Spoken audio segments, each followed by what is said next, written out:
Yesterday I tried unsuccessfully to get the air suspension in the rear of the Buick fixed for a photo shoot so the car would not be, sagging in the rear. Now that didn't work, probably because if the bags are blown for a long time, it can cause the compressor to wear out early because it's running for an excessive amount of time.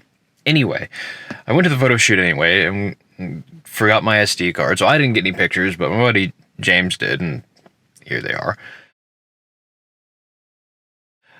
And then we moved the car, and there was a big puddle of coolant on the ground, and I noticed that the temperatures were creeping up, so we've got a coolant leak now. And this car never fails to disappoint. Best content machine ever, I guess. Oh, let's get the pressure tester out.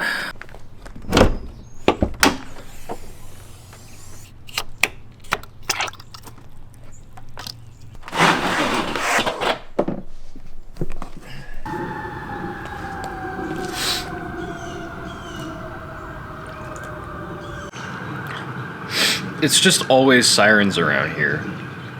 So naturally, my Harbor Freight pressure test kit did not have the fitting that I need for what should be like the most common car in the universe. It's a mid-2000s GM, I mean, come on.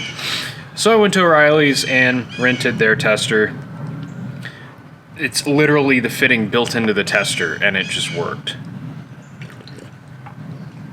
Just why? I don't get it.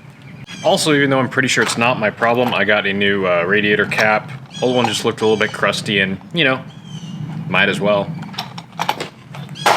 So first off, this kit is amazing. This fitting feels like it's made out of, immovable object, and this thing is unstoppable force. It just took 3 pumps to get this up to 25 PSI or so, and it is slowly bleeding down, but I pretty quickly found our culprit because it was actively leaking onto the ground.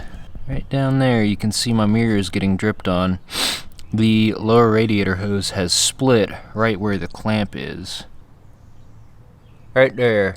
That is no fun to change whatsoever. We've got the hose going here to the radiator, right where you can't get to it, and then it goes up under there, where you also can't get to it. So I think at a bare minimum, the coil pack bracket and the battery are going to have to come out. And this is really annoying because it means I'm going to have to buy $40 worth of freaking coolant for the 4th time on this car. Oh no, it's the whole pulley system. Oh crap, I forgot about that. This thing is the tensioners and everything. And I think I might be able to reach under there if I get the battery out of the way. I guess I'll try that. Yeah, it's doable, I guess. Also, this is 1 month old, perfectly clean coolant, and I'm not willing to give up on it this easy. So we've got the auto siphon going. Try and recover some. Waste not, want not, and all that.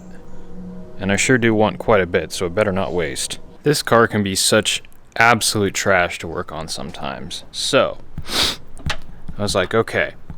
That clamp is buried in there like no one's business. No problem, I'll remove the fan. Well, can't get to the last fan bolt because this AC hardline is in the way and there's no way to remove it. There's no way to get to that clamp with, where are my pliers at? I bent a set of pliers. I bent these angle pliers. Well, I didn't bend them. They just, weren't strong enough to do that. So, I had to, undo the shroud, which also can't come out because of this AC hardline in the way.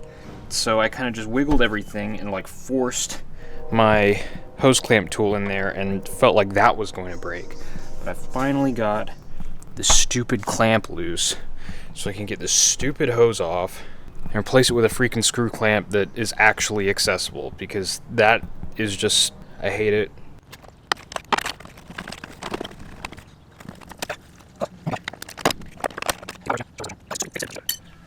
What an unreasonably beefy clamp to put somewhere so inaccessible, and now my tool is absolutely stuck in here.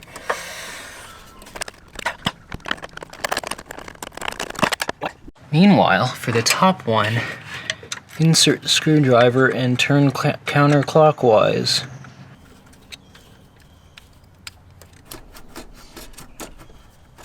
Wow, it took 5 seconds. Amazing.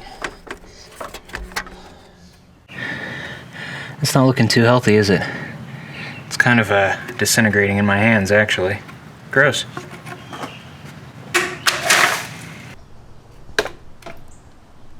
Perfect. New hose acquired. It's a lot less haggard looking. Very nice. Also, I went and polished up. I highly doubt you can see it. Actually, you might be able to. Went and focus. There we go. Polish that up with a bit of Scotch-Brite. Try to get all around it. So hopefully that means this will make a nice seal on there when I get it in. I was trying to think of a joke with like a seal, the aquatic animal, but nothing came to mind. So let's just get this thing installed. Fill this thing back up with coolant, give it a bleed, and go drive the stupid thing. And hopefully it'll work. So generally speaking, these sorts of worm clamps aren't really what you put on a plastic barb. There's a reason this had a worm clamp on the metal one and not the plastic one. You can over-tighten the worm clamps and actually crack the barb or break it or crush it or whatever. And on the metal ones, that's not so much a problem. The constant tension one is set to a specific tension. I just went with Gutentite because Gutentite. Now it's time for the easy one. And watch it make an absolute fool of me.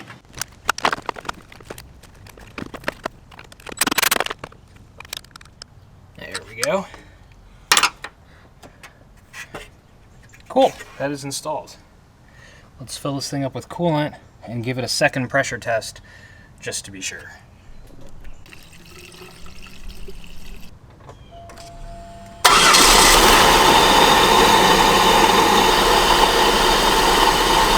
Okay, I bled it a couple times. I've got it turned on, or I've got the car to the on position so the heater valve is open.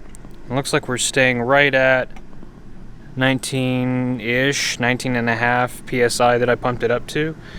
No leaking whatsoever, so cool beans. Looks like we're good to go. Finish making sure this thing's all topped off, top off the overflow tank, and we should be done. So here's a purely hypothetical situation. What if you recorded a whole video, got it into your editing software, and finished editing it, and then realized that you never actually filmed the last part? Yeah, that would never happen to me either. On the plus side, I've been driving this car for a few days now, and my coolant issues are gone completely. We are maintaining a good, healthy temperature, 187 degrees right now. It gets between there and 200 normally, so that's perfectly fine. No more leaks, just your usual AC drain, which was super confusing to me because it comes out at like the middle of the firewall and then just drips on stuff. So it looks like something that's actually leaking, but I got it on a lift and looked and it was just the AC. So hopefully that'll do it for this round of Buick fixes. It seems to be doing all right mechanically. Still have the steering column to fix, finish up with the rear air suspension, and this thing's getting pretty close to being set. Finally, until something else inevitably breaks, you know? That's just the way it is. I mean, this car has 218,000 miles now. That's not insignificant. So until something else breaks on this, which probably won't be long, thanks for watching.